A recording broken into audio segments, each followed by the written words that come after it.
Good rides only.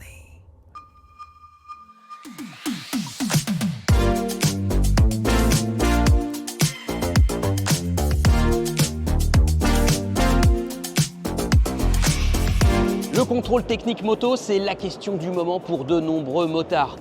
Vous êtes peut-être directement concerné avec une moto qui va passer le contrôle technique dès cette année, ou vous l'êtes un peu moins, mais vous vous projetez déjà dans cette échéance. Alors nous avons profité de cet événement majeur au Salon du Deux Roues de Lyon pour rencontrer tous les professionnels du secteur, notamment les préparateurs, la FFMC aussi, et puis les spécialistes de l'équipement et de l'outillage de la moto et d'autres acteurs du monde de la moto pour leur poser des questions, pour voir en fait comment ils appréhendent et comment ils s'organisent autour de la question du contrôle technique moto que nous allons avoir très certainement maintenant. Voilà une vidéo avec différents acteurs, différents avis pour se faire une opinion de ce contrôle technique. Alors nous sommes avec Didier Renoux, délégué général de la Fédération française des motards en colère. Bonjour Didier. Bonjour Christophe. Alors nous allons parler bien sûr de ce contrôle technique moto. Didier, vous avez lancé le hashtag Balance ton centre. Est-ce que cette opération prend bien? Comment ça se passe? Ça prend très bien puisque l'opération Balance ton centre consiste donc à dire tel centre de contrôle technique va faire effectivement le contrôle technique moto, et à partir du moment où, même tant que le contrôle technique moto n'est pas encore lancé puisque c'est au 15 avril, les motards qui possèdent aussi une voiture, on leur recommande de ne pas aller contrôler leur voiture dans un centre qui va faire du contrôle moto pour faire évidemment de l'intimidation et faire en sorte que le moins de centres possible ne fassent du contrôle moto. Historiquement, ce type d'initiative-là, comme ça, de boycott, etc., est-ce que ça avait déjà marché par le passé?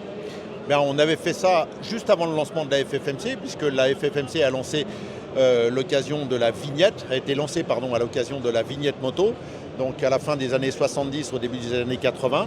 La vignette moto avait été refusée par 80% des motards à l'époque, et la FFMC, qui a été créée début 1980, avait obtenu de François Mitterrand cette promesse électorale que s'il était élu, il ferait sauter la vignette pour les deux roues motorisées, et nous avons obtenu gain de cause, puisque cette loi qui était promulguée de la vignette pour tous, les motards ne l'ont pas eue.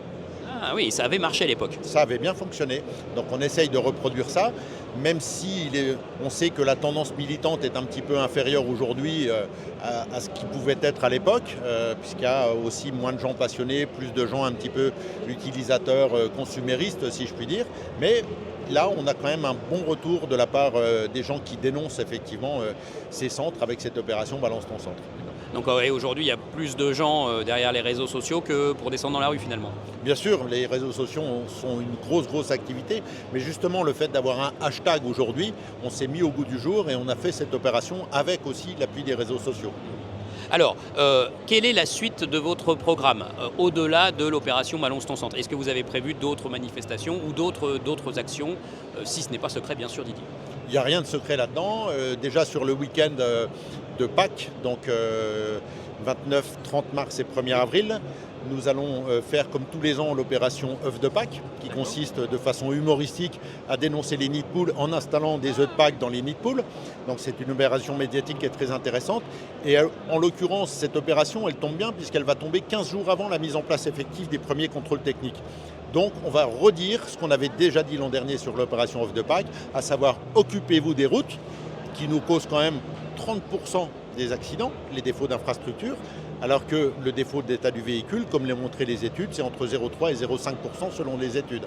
Donc il est évident que la proportion, elle reste occupez-vous des routes, on s'occupe de nos motos, on sait faire. D'accord, très bien. Et l'action suivante, quelle pourrait-elle être si, par exemple, demain, on imagine, là nous sommes en 2024, on est au le début de ce contrôle technique qui pourrait arriver, bon voilà. Mais qu'est-ce qui va se passer si dans un an, finalement, tous les centres de contrôle technique s'y mettent? Alors ça, je ne sais pas. Ce qu'on sait, c'est que déjà les 13 et 14 avril, on va lancer une manifestation nationale sur ce grand week-end, juste avant la première mise en place, qui est le lundi 15 avril. Maudite date pour le contrôle technique s'il en est. Donc le 13 et 14 avril, grande manifestation nationale avec la participation d'un maximum de nos antennes locales, soit directement, soit en regroupement par région. Mais on va essayer effectivement de faire une action très symbolique sur toute la France avec, on espère, une mobilisation de beaucoup de motards. Pour répondre ensuite à ta question, Christophe, par rapport à l'avenir, si effectivement il s'avérait que malgré l'intimidation, malgré tous les problèmes que peuvent rencontrer les centres de contrôle, parce que le problème que rencontrent aussi les centres de contrôle, c'est qu'il faut qu'ils recrutent des gens, il faut qu'ils investissent dans du matériel, il faut qu'ils aient la place, et surtout, philosophiquement, il faut qu'ils soient convaincus de l'utilité de faire du contrôle technique, ce qui est très loin d'être le cas. Donc en admettant qu'il y ait effectivement suffisamment de centres, quelle sera la situation? On espère que le vrai boycott, c'est-à-dire la désobéissance civile, qui sera la même chose que ce qu'on avait fait à l'époque pour la vignette, sera effectif de la part des motards et qu'il y aura suffisamment de motards qui vont désobéir pour que cette loi puisse enfin être mise à bas. Merci Didier, merci. Merci à vous. Alors vous avez été très nombreux sur MotoStation et Motor Live à poser des questions autour de la tendance custom. Vous êtes des utilisateurs de custom, parfois de motos transformées, pas forcément des Harley-Davidson. Et puis vous vous posez des questions, est-ce que je vais pouvoir continuer de rouler avec ma moto malgré le contrôle technique? Et aujourd'hui ici au Salon du Deux Roues, nous sommes avec un spécialiste, Stéphane Grand de la marque T4, préparateur custom depuis 2009. Exactement. Bonjour Stéphane. Bonjour tout le monde. Et nous allons poser cette question à Stéphane. Alors Stéphane, toi tu es préparateur en Suisse mais aussi tu vends des motos en France et tu vois ce contrôle technique moto arriver. Quelle est ton impression là-dessus et comment ça va se passer pour nous aux Français par rapport à la Suisse aussi? Alors, d'abord mon impression, c'est sûr que c'est quelque chose qui arrive et qu'on n'avait pas vraiment envie d'avoir, ça c'est sûr, hein, je pense qu'on est tous d'accord là-dessus. Maintenant, contrairement à la Suisse, c'est un contrôle technique, ça fait 50 ans que ça existe. C'est très très strict parce que c'est l'État qui gère. Ce n'est pas des indépendants comme en France. Déjà, ça c'est une chose qui change beaucoup. Ensuite, en France, ce sera un contrôle technique sur pas la sécurité, enfin la sécurité, oui, pardon, et pas sur des normes. Oui. Donc en Suisse, c'est les normes et la sécurité. Donc la moto en Suisse doit être strictement d'origine donc? Alors, elle doit être strictement d'origine et si elle est modifiée, tout doit avoir des documents, des attestations de tests, que ça a été testé, que c'est dans les normes. Et là, c'est très très compliqué. D'accord. Alors en France, si on a une vieille moto de collection, on ne sera pas trop inquiété. Non, voilà, tout à fait. Une moto de collection d'avant 1960, vous avez la carte grise avec la mention collection. Vous n'êtes pas inquiété parce qu'il n'y aura pas de contrôle technique selon ce qui est à l'heure actuelle, ce que l'on sait, hein, bien sûr. Et la moto, bien sûr, doit avoir un aspect d'époque. Et alors si on roule avec un custom qui est transformé, alors comment ça va se passer? Vu que c'est un contrôle sur la sécurité, qu'est-ce qui va se passer alors, un custom transformé va tout dépendre de l'année du custom. Comme je viens de dire, si c'est une moto de collection, on pourra se permettre de faire certaines choses qu'avec une moto plus récente, on ne pourra pas se permettre. D'où qu'il n'y a pas de contrôle technique. Maintenant, le gros avantage, c'est qu'on peut encore se permettre de faire beaucoup de choses. Je donne un exemple. Par exemple, vous prenez un Panel des années 50 avec des freins à tambour, vous mettez des freins à disque, il n'y aura aucun problème, on est dans la sécurité, tout est opérationnel, tout fonctionne très bien. Et ça, il n'y aura pas de souci. Donc on peut se permettre de faire quand même beaucoup de modifications au niveau des freins, du guidon, des formes de réservoir, des formes d'échappement. Donc il y a quand même encore beaucoup de possibilités, contrairement à certains pays européens. Et alors en France, si on a un Sportster, une Harley-Davidson Sportster, très populaire en France, on en a plein des Sportsters, qui étaient un peu préparés, on a changé quand même le guidon, on a changé le support de plaque, etc. Qu'est-ce qui va se passer à votre avis? Alors, pour le guidon, il n'y a aucun problème, parce qu'on a le droit de le changer. Et ça n'a pas de rapport avec la sécurité, c'est pour ça. Exactement, tout à fait. Et puis par contre, il y a certains éléments, comme tu viens de dire, le support de plaque. On entend plusieurs choses, donc pour l'instant, je ne peux pas encore dire. C'est en latéral, si ce ne sera pas accepté, il faudra le mettre derrière. Bon, après, c'est une petite modification. On peut toujours revenir en latéral après pour rouler, donc c'est pas trop un problème. Mais bon, après, il y a aussi l'histoire des clignotants. Ce sera à partir de 1986. Toute moto au-delà de 1986 doit avoir des clignotants obligatoires. En dessous, ce n'est pas obligatoire. Donc, ce qui permet encore de aussi jouer. Puis maintenant, il existe des clignotants tellement petits que bon, c'est pas ce qui va gêner à l'esthétique de la moto. Quand on a une Harley-Davidson Sportster par exemple de 2015 et qu'on a pas mal de pièces modifiées, c'est quand même possible aujourd'hui de revenir en arrière, sauf si on a tronçonné le cadre par exemple, on peut revenir un peu vers de la conformité? Oui, alors voilà, tout le monde qu'on n'a pas touché au cadre, ça c'est sûr. Le cadre, c'est voilà. Alors par exemple en Suisse, il existe des homologations pour couper les cadres à l'arrière pour les transformer en une place. Ça existe. Donc il y aura, je pense, des possibilités comme ça encore, mais du moment qu'on n'a pas tronçonné le cadre, on peut faire quand même déjà beaucoup de choses, justement parce que c'est un contrôle de sécurité et non de conformité. Donc maintenant, vous mettez des freins d'une marque différente que ce qui est monté d'origine, il n'y a pas de problème, un guidon, des selles, des réservoirs, même les échappements, du moment que vous ne faites pas trop de bruit, vous êtes ça passe, il n'y aura pas de souci. Donc ça laisse quand même une liberté importante, mais bien sûr, moins qu'avant. Ça, il n'y a pas de miracle. Hein. Merci Stéphane, merci beaucoup. Merci beaucoup.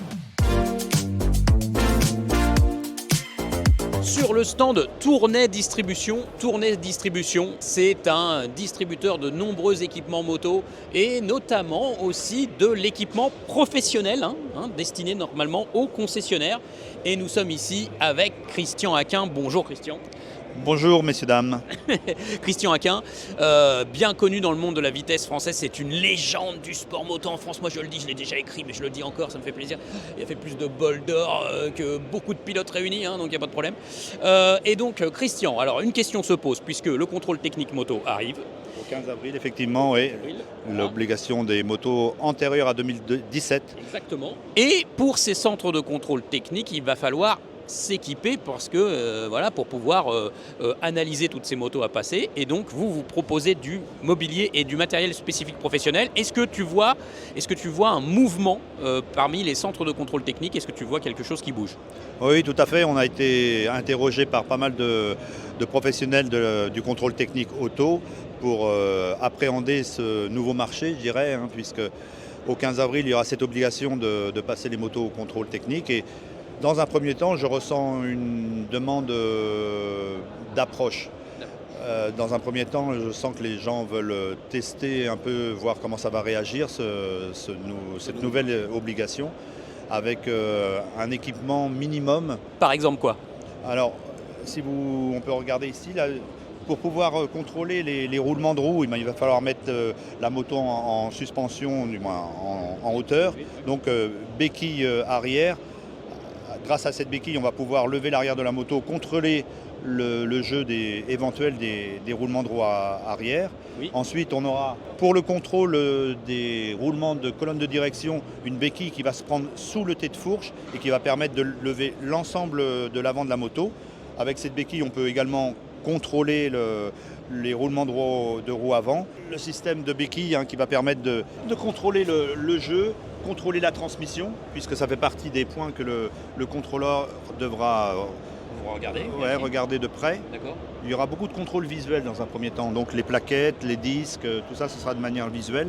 Donc voilà le kit, je dirais, de base pour pouvoir commencer à travailler et à faire des contrôles techniques. Ouais. Béquille avant, béquille arrière, et la béquille qui se prend sous le thé de fourche. Alors, tout cet équipement, bien sûr, ça coûte un petit peu. Combien ça coûte une béquille, par exemple, un ensemble de béquilles? Un ensemble de béquilles, il faut qu'on soit dans les 200 € avec des différents pivots, notamment pour les colonnes de direction, puisqu'il y a des diamètres différents. Donc, il faudra avoir un jeu de pivots qui permettra de travailler sur l'ensemble des motos du marché.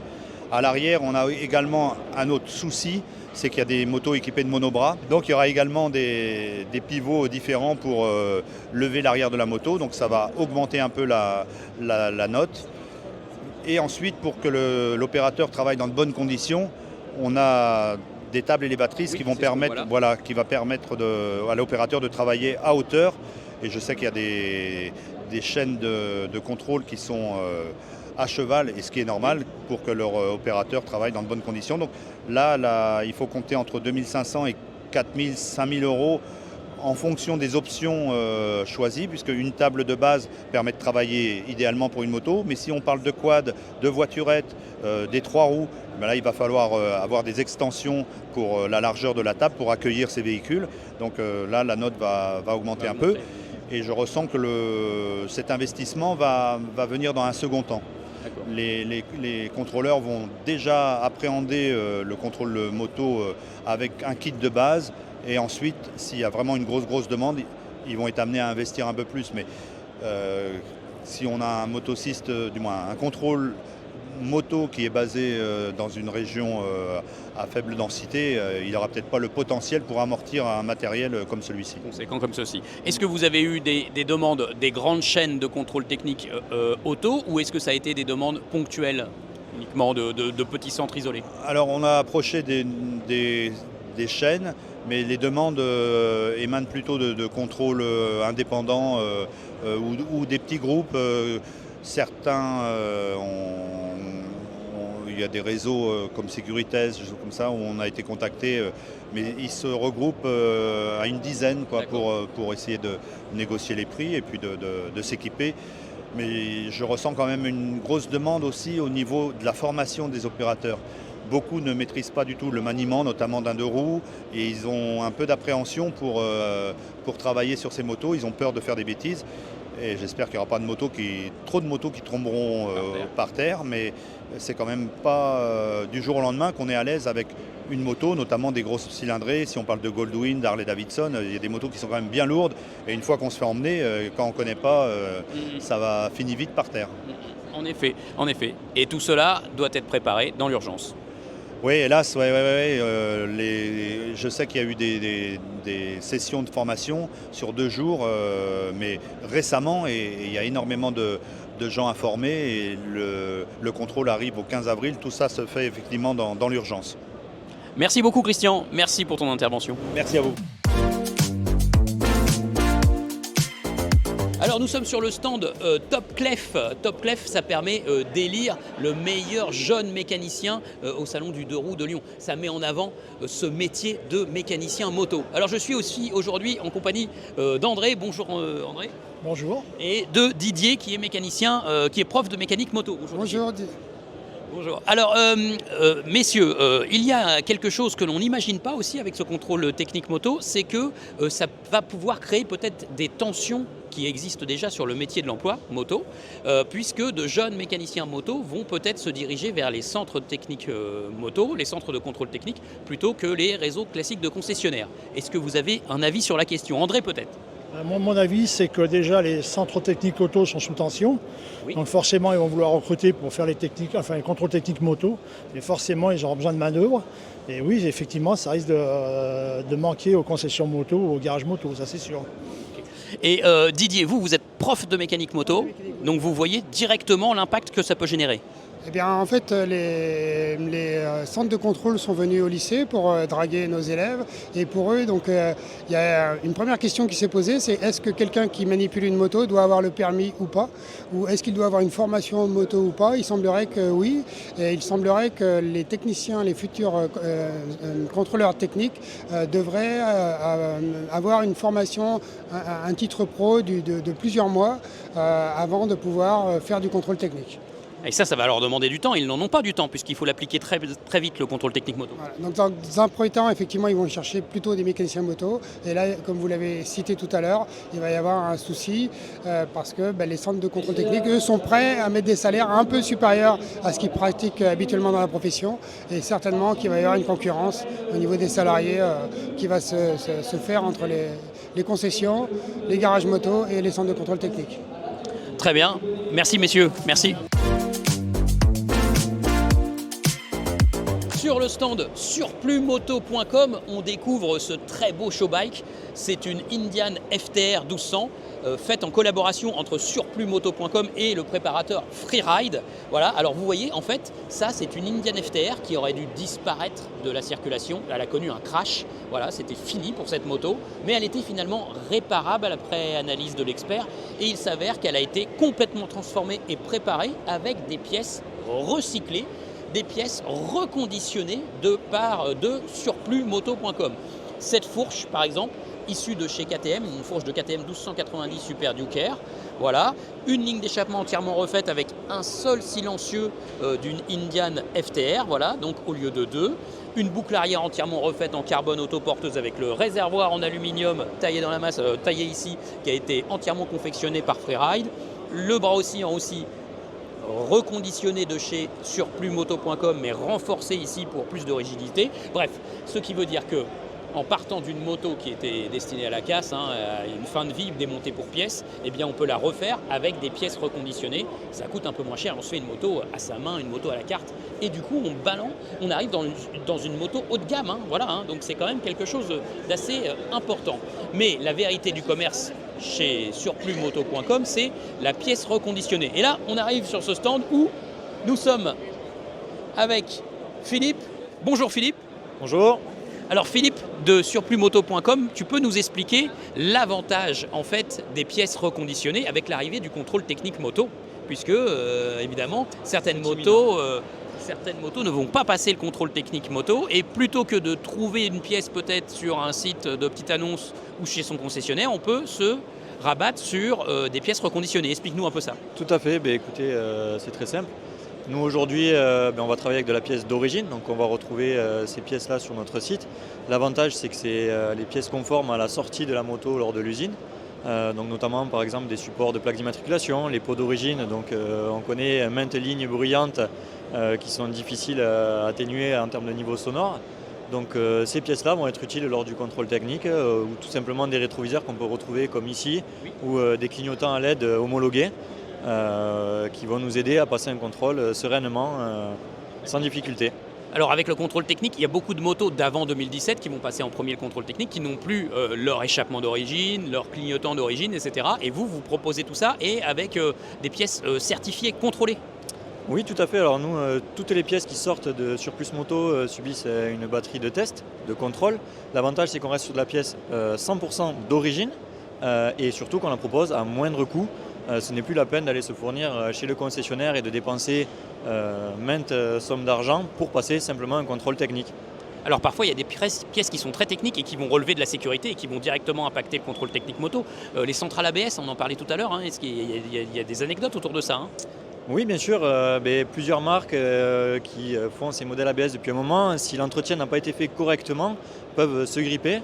Nous tout simplement, on possède des outils de diagnostic assez modernes qui nous permettent d'actionner les centrales ABS en statique et peuvent nous permettre de garantir le bon fonctionnement de celles-ci et permettront de faire passer les contrôles techniques qui peuvent être compliqués si un voyant lumineux rouge s'allume sur le tableau de bord. Très bien, merci beaucoup Philippe. Avec grand plaisir. Merci beaucoup. Alors voilà, vous avez pu le voir dans cette vidéo du contrôle technique moto, vraiment cette question elle interpelle et elle inquiète aussi beaucoup d'acteurs en fait.